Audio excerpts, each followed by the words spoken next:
Dr. Park looked out at the stars from the window of his small lab on the moon. Earth glowed blue in the distance. He had spent 5 years working on his idea, and today he would finally show it to the galaxy. The aliens of the Galactic Consortium had let humans join their alliance 10 years ago. But they treated humans like children. The aliens had technologies humans could barely understand. They had fought wars across the stars for thousands of years. Dr. Park's assistant, Sunmi, entered the lab carrying 2 cups of coffee. "Ready for the big meeting?" she asked, handing him a cup. "As ready as I'll ever be," Dr. Park replied. "They're going to laugh at us." Sunmi smiled. "Let them laugh. The math works." Hours later, Dr. Park stood before the Consortium Council. Representatives from 27 alien species sat in curved rows, looking down at him. Some had tentacles, others had 4 arms or glowing eyes. All of them seemed bored. "Humans have always been builders," Dr. Park began, his voice steady despite his nervousness.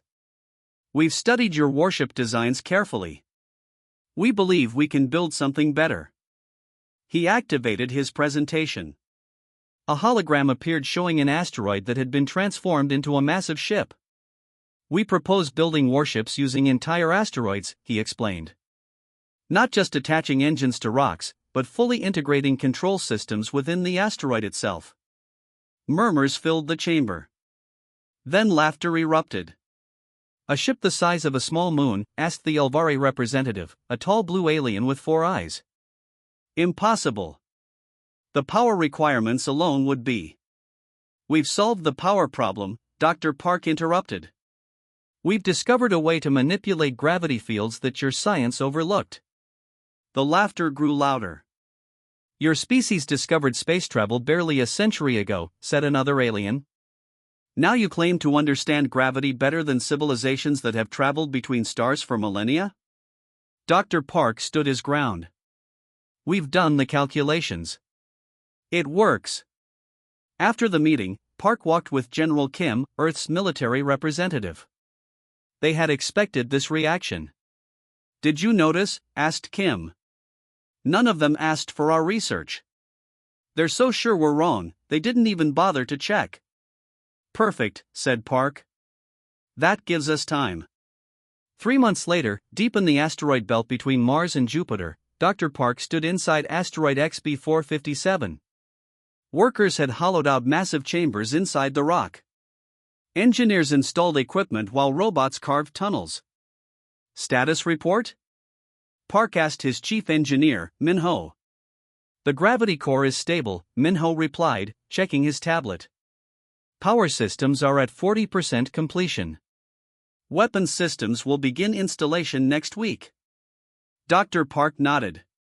All around them, hundreds of workers transformed the asteroid into humanity's first planet-sized warship. From the outside, it still looked like an ordinary space rock.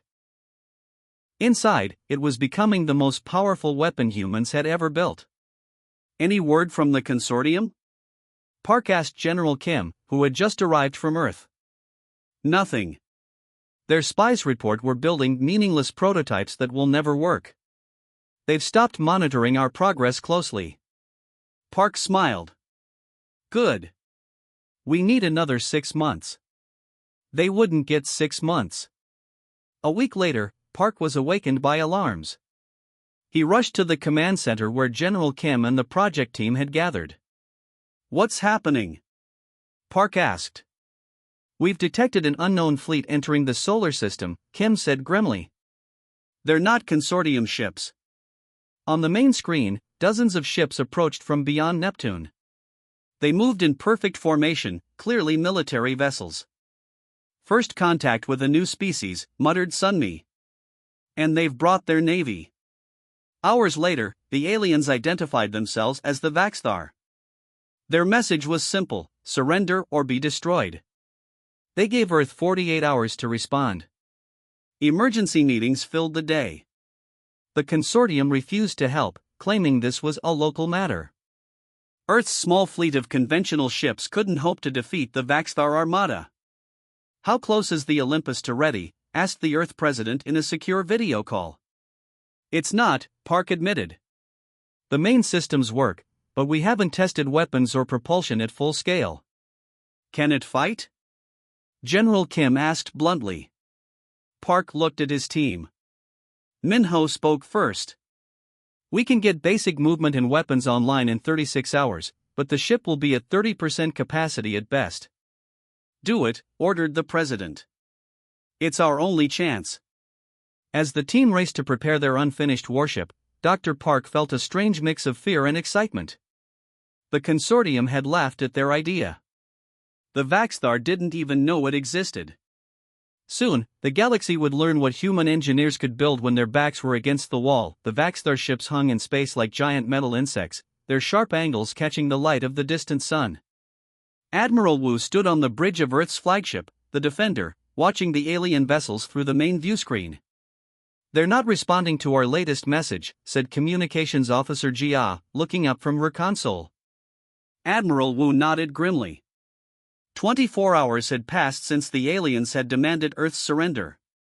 Earth had tried to negotiate, but the Vaxthar weren't interested in talking. How long until they reach Mars orbit? Wu asked. 6 hours, sir, replied the navigation officer.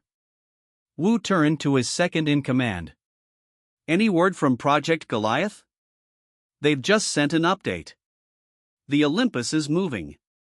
Inside asteroid XB457, now called Olympus, Dr. Park wiped sweat from his forehead. The massive engines built into the rock had activated, pushing the asteroid ship away from its hiding place in the belt. Around him, engineers worked frantically to finish critical systems. Gravity core stable at 42%, reported Minho. It's the best we can do without a full calibration cycle. It will have to be enough, said Park. Weapons status? Sunmi checked her screens. Main cannons are online but untested. Point defense systems are at 60% functionality. Park took a deep breath. The Olympus was nowhere near ready for combat. Systems that should have had months of testing were being activated for the first time. If any major component failed, they would be helpless. On the command deck, General Kim watched as the tactical display showed the Olympus moving toward Mars. The massive ship moved slowly at first, but it was gathering speed. The Vaxthar have spotted us, said a tactical officer. Their fleet is changing course to intercept. Kim nodded. Good. That was the plan. He turned to his communications officer. Signal Admiral Wu. Tell him to pull back to Earth. We'll handle this. Dr. Park joined General Kim on the command deck. Through the viewports, they could see nothing but the asteroid's rock walls, but the screens showed the approaching Vaxthar fleet clearly. The alien ships had formed into attack groups, their weapons powering up. They think we're just a big rock with engines, said Kim. Let's show them what we really are. Weapon systems online, called out the weapons officer. Ready on your command. The Vaxthar struck first. Energy beams lanced out from their lead ships, striking the surface of the Olympus. Rock vaporized, creating small craters, but the asteroid's vast bulk absorbed the attacks with minimal damage. They barely scratched the surface, reported Sunmi from her station. Our outer layer is intact. Kim nodded. Return fire. Target their lead vessels. Deep within the Olympus, massive gravity generators powered up. They created a distortion in space that shot out toward the Vaxthar fleet like an invisible spear. When it reached the alien ships, the distortion expanded. 3 Vaxthar vessels crumpled like paper toys as the gravity around them suddenly increased 1,000-fold. On the Vaxthar command ship, Supreme Commander Vrex watched in horror as his front line was crushed by an invisible force. What was that? He demanded. Scan that asteroid. Supreme Commander, we're detecting massive energy readings, reported his science officer. That's not just a rock with engines. It's a warship. Impossible, Vrex hissed. No species can build ships that large. Another gravity attack lashed out from the Olympus, destroying 2 more Vaxthar ships. The alien fleet responded with concentrated fire, all weapons targeting the same spot on the asteroid's surface. Inside the Olympus, alarms blared as the ship shook. "They're trying to punch through at Section 42, reported Minho. "Outer hull holding, but we've lost some power conduits." Dr. Park gripped a railing as the ship trembled. "Redirect power to the secondary gravity cannons. Let's show them what this ship can really do." The Olympus fired again, this time using multiple smaller gravity weapons. Space twisted around 5 more Vaxthar ships, crushing them instantly. Commander Vrex couldn't believe what he was seeing. Half his fleet was gone, destroyed by a weapon his people had never encountered before. The humans had somehow built a warship inside an asteroid, and it was tearing through his forces like they were nothing. "Tactical retreat," he ordered.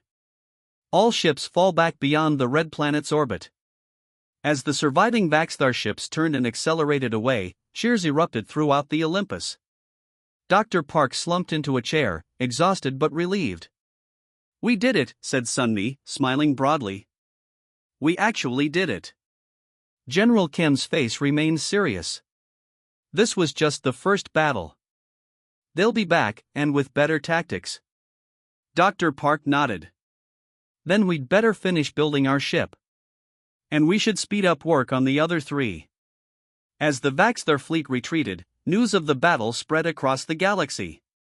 The consortium, which had dismissed human capabilities, now watched with growing concern as the species they had underestimated revealed a weapon that changed everything. The Great Hall of the Galactic Consortium buzzed with nervous energy. Representatives from 27 alien species sat in their designated areas, whispers filling the room. At the center of the chamber stood General Kim and Dr. Park, Earth's representatives for this emergency session. The consortium president, a tall being with iridescent skin, called the meeting to order. "This emergency session will address the recent conflict between humans and the Vaxthar, and the weapon used by Earth forces." Ambassador Zal of the Ulvari stood immediately. "Let's not mince words. The humans have built a planet-sized warship, which violates at least 17 consortium agreements on weapons development." Dr. Park stepped forward. "We violated nothing. The consortium dismissed our designs as impossible. No one bothered to check our work or monitor our progress." "Impossible or not," Zal continued, "you've created a weapon of unprecedented power. A single vessel destroyed half the Vaxthar fleet." General Kim joined Dr. Park. "A fleet that came to conquer Earth, while the consortium did nothing to help us." The chamber fell silent at this accusation. "We requested aid when the Vaxthar threatened us," Kim continued. "Every member of this consortium refused. We were left to defend ourselves with whatever means we had available." The consortium president shifted uncomfortably. The Vaxthar dispute was considered a local matter. "A local matter?" Kim's voice was sharp. "They brought a war fleet to our system and demanded our surrender." Dr. Park activated a hologram showing the asteroid ship Olympus. "We used technology that your scientists overlooked. We found a way to manipulate gravity fields that your textbooks said was impossible. One lucky discovery doesn't make humans equal to species with millennia of space travel experience," Ambassador Zal scoffed. Dr. Park's expression remained calm as he pressed a button on his device. The hologram changed to show 3 more asteroids under construction. The Olympus was just the beginning. A wave of shocked murmurs swept through the chamber. "This is outrageous," shouted a reptilian delegate. "You must cease this weapons program immediately." General Kim stepped forward. "We will not. Earth has been vulnerable since joining the consortium. The Vaxthar proved we cannot rely on your protection." Back on Earth, Sunmi and Minho watched the broadcast of the consortium meeting from Project Goliath's headquarters. Around them, engineers worked on plans for the next 3 planet ships, Tartarus, Atlas, and Prometheus. "How do you think they're taking it?" Minho asked, nodding toward the screen showing the consortium representatives. "Not well," Sunmi replied. "But they brought this on themselves by underestimating us." On the Vaxthar homeworld, Supreme Commander Vrex faced his Council of War. The defeat had been humiliating. "The humans have only one of these asteroid ships," Vrex stated. Our scientists are already studying the weapon they used against us. We will find a defense. A senior officer stepped forward. We should attack now, before they complete more of these ships. Vrex shook his head. Not yet. We need allies. Other species must be just as concerned about this human weapon. In the consortium chamber, the debate had grown heated. The human asteroid ships upset the balance of power that has maintained peace for centuries, argued an avian delegate. What peace? General Kim replied. The Vaxthar were ready to enslave Earth. How many other peaceful worlds have they conquered while the consortium looked away? Dr. Park displayed new information.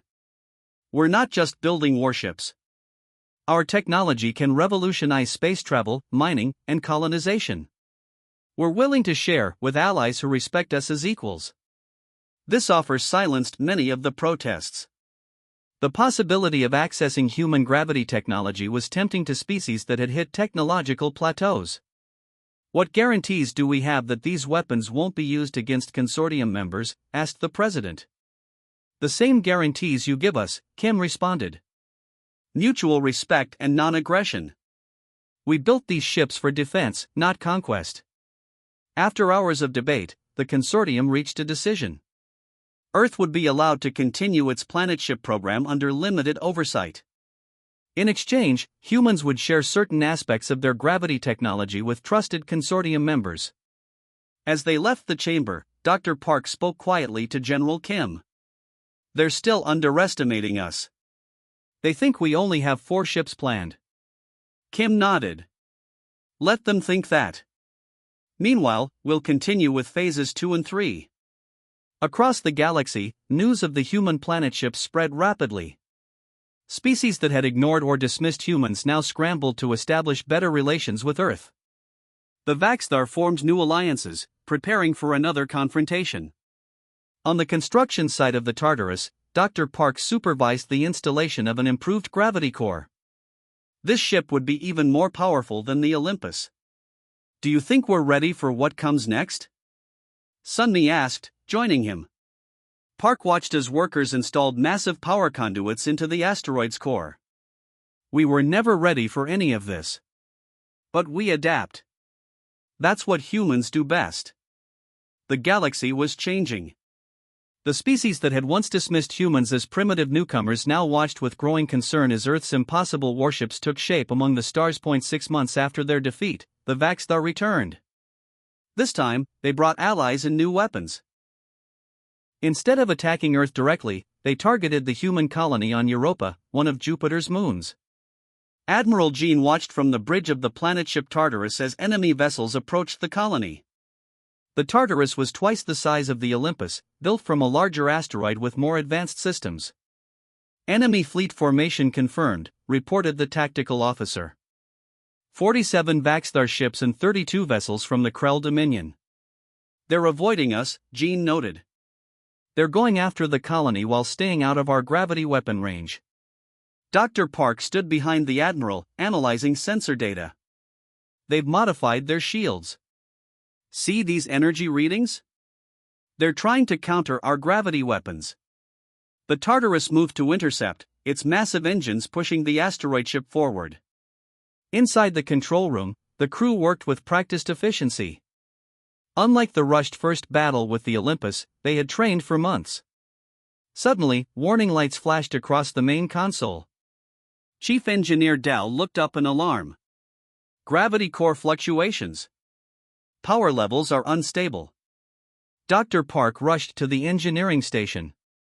The readouts showed dangerous energy spikes in the ship's main systems. What's happening?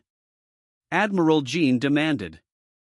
The gravity field is interacting with something, Park replied, fingers flying over the controls. Some form of dark matter our sensors didn't detect. It's creating feedback in the main core. The Tartarus shuddered as the Vaxthar fleet launched their first attack. Instead of energy beams, they fired new weapons that seemed to phase through the asteroid's outer layers.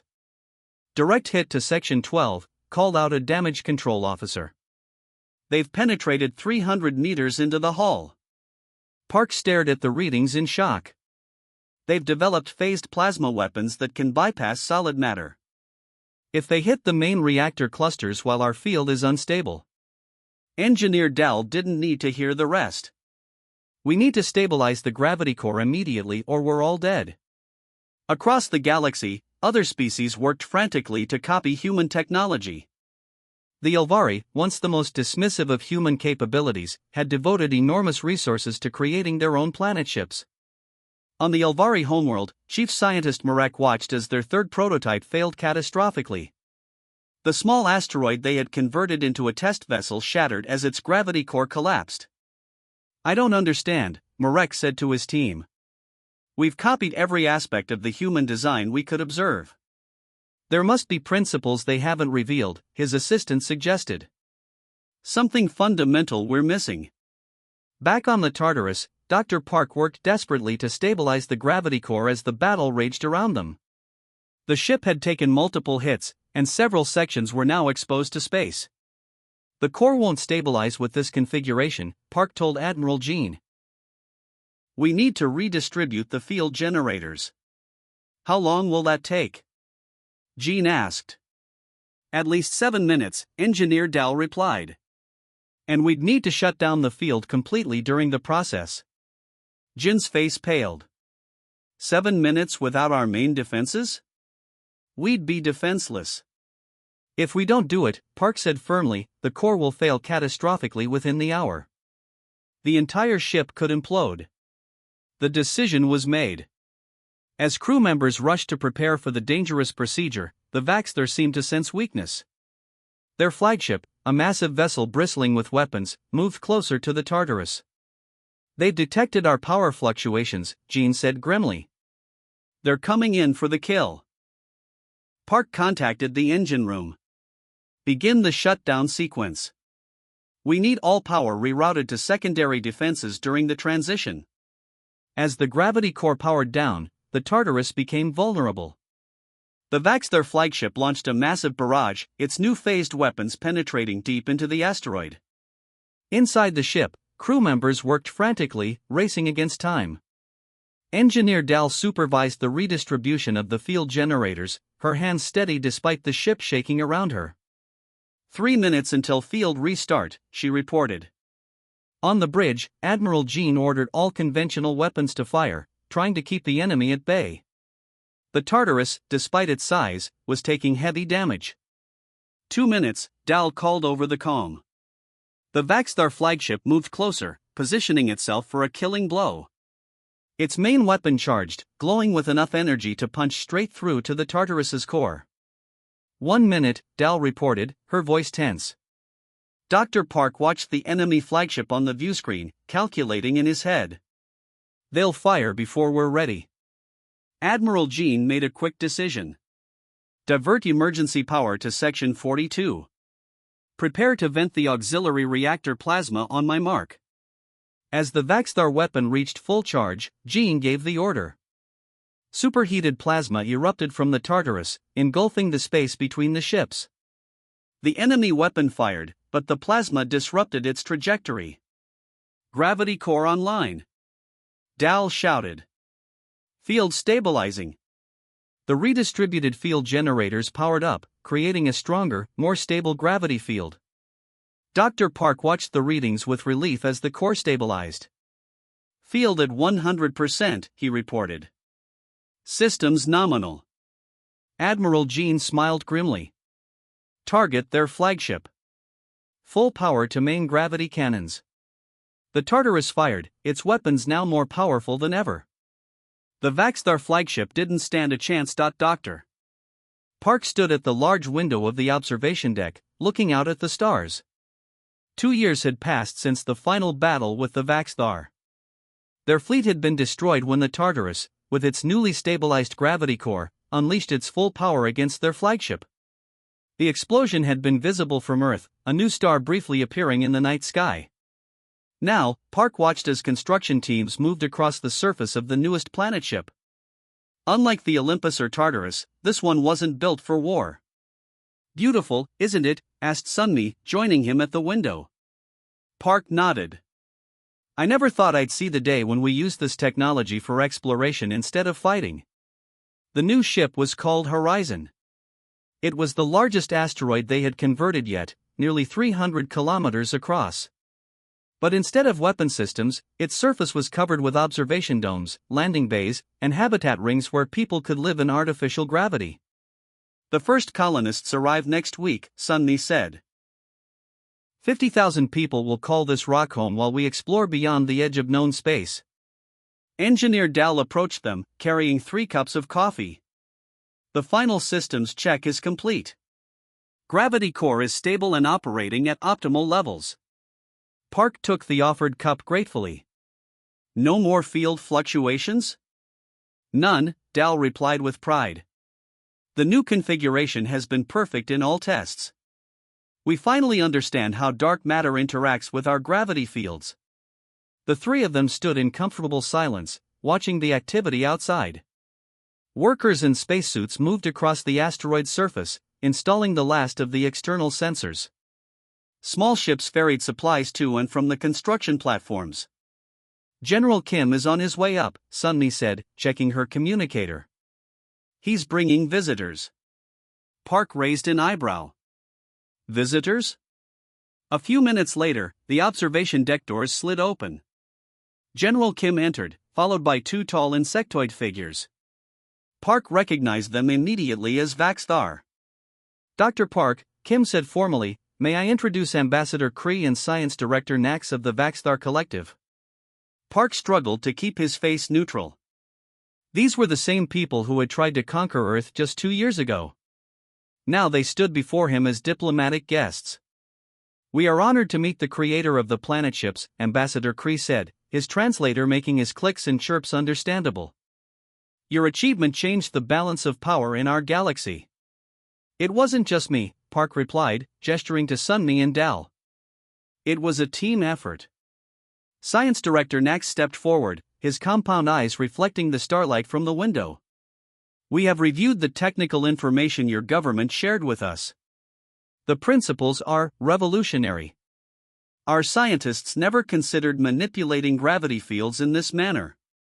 General Kim explained, the Consortium Council has approved a joint venture. The Vaxthar will provide star charts for regions beyond our current maps. In exchange, we'll share limited aspects of our gravity technology. Park couldn't hide his surprise. We're working with them now? After they tried to destroy us? Kim smiled thinly. Politics makes for strange bedfellows, Doctor. Besides, they weren't the only ones. The Ulvari have also requested technical assistance.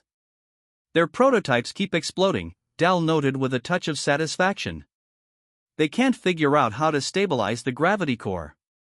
Ambassador Kree clicked his mandibles together. Many species are struggling to replicate your work. Some believe humans have a natural intuition for gravity manipulation that others lack. Park almost laughed at the irony. The species that had once dismissed humans as primitive now thought they had special powers. The truth was simpler, humans had simply approached the problem from a different angle, without the burden of established scientific dogma. The Horizon leaves in 2 months, General Kim said, changing the subject. It will carry representatives from 12 species, including the Vaxthar. The consortium is calling it the greatest exploratory mission in galactic history. The group moved toward the large holodisplay showing the planned route. The Horizon would travel beyond the edge of charted space, exploring star systems no sentient species had ever visited. We've come a long way from building weapons, Sunmi said quietly to Park. Park nodded. From warships to exploration vessels in 2 years. Not bad. Outside, the final habitat ring was being attached to the Horizon's surface. Soon, it would house families, scientists, explorers, and diplomats from across the galaxy, including species that had once been bitter enemies. Later that evening, Park returned to the observation deck alone. He looked out at the horizon, its lights now glowing against the darkness of space. Beyond it, he could see 2 more asteroids being prepared for conversion. Not as weapons of war, but as vessels of discovery. In just a few years, humanity had gone from being the consortium's least respected member to leading the greatest journey of exploration in galactic history. All because they had built something everyone else thought was impossible. As stars glittered in the void, Park smiled to himself. The ships that had secured humanity's place in the galaxy would now carry them beyond it, into a future no one could have predicted, not even him.